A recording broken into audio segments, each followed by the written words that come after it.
স্বামী মহোদয় নফল রোজা রেখেছে, তার জন্য আমি আজকে কি কি ইফতারি করলাম সেটা আপনাদের মাঝে শেয়ার করব।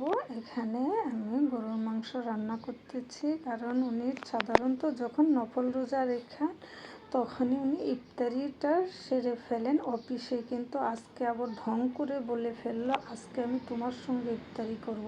এত ঢং ভালো লাগে না বাবা। তুমি যদি বাসায় ইফতারি করো তাহলে তো আমাকে অনেক ইফতারি আয়োজন করতে হয়।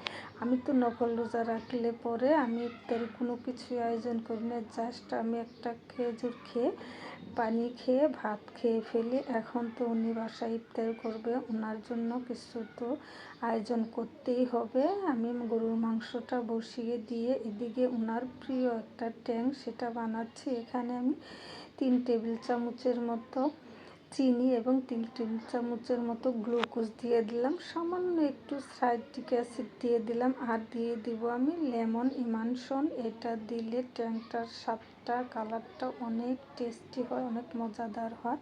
আমি ওনার জন্য জাস্ট একটুই বানাবো, তার কারণ হচ্ছে কি গ্লুকোজ আমার হাতের কাছে আর নেই, যতটুক ছিল আমি ততটুক দিয়েই ট্যাংটা বানিয়ে নিলাম। এটা ঠান্ডা পানি দিয়ে খেতে অনেক টেস্টি হয়, অনেক মজার হয়।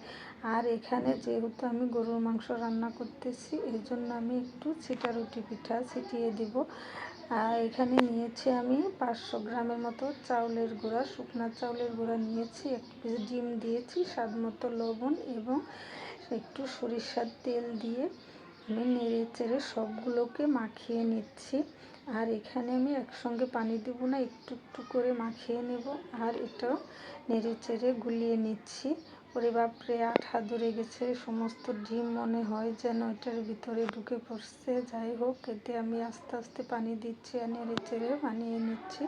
এই তো আমার হয়ে গেছে গুলানো। এটা খুব বেশি ঘন হবে না আর খুব বেশি পাতলা হবে না, মিডিয়াম হবে। পাতলা হইলেও সমস্যা নেই, কিন্তু পিঠা উঠবে, কিন্তু ঘন হইলে পিঠাটা খেতে ভালো লাগবে না।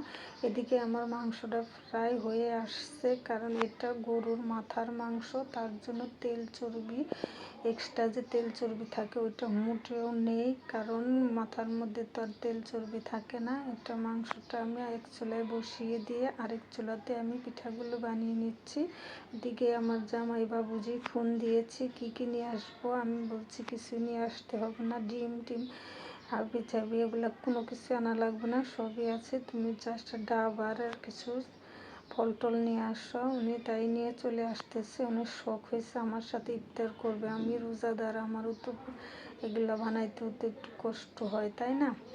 তো এদিকে আমি যেটা রুটি পিঠা ছিটিয়ে দিচ্ছি, গরম গরম এই পিঠাটা খেতে এমনিতেই ভালো লাগে। আর আমি রুটি ভাজা তাওয়ার মধ্যে দিয়েছি, কারণ এটার মধ্যে এক্সট্রা তেলের দেওয়ার কোনো প্রয়োজন নেই, কারণ আমি চাউলের গুঁড়োর মধ্যে তেল দিয়েছি, এজন্য এখানে কোনো তেল দেওয়ার প্রয়োজন নেই। জাস্ট আঙুলের মাথাটা গুলার মধ্যে চুবিয়ে ছিটিয়ে দিলেই হয়ে যাবে।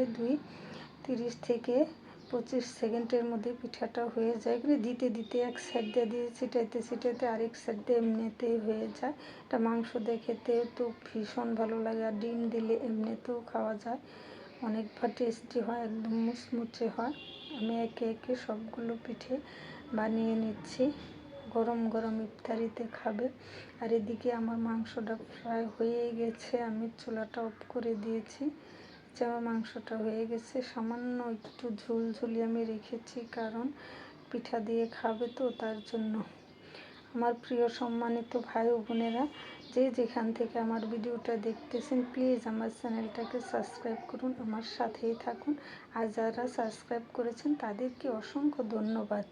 এদিকে আমি তার জন্য সেই ট্যাংয়ের শরবতটা বানিয়ে নিয়েছি।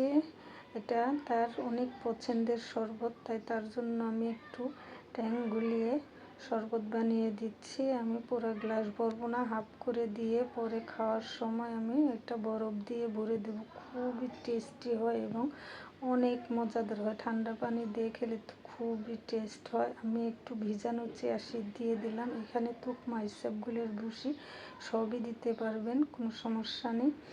আর আমিতে 2-3 গ্লাস বানিয়েছি। আমি এগুলা খাবো না, কারণ আমি 2 গ্লাস বানিয়ে রেখে দিলাম।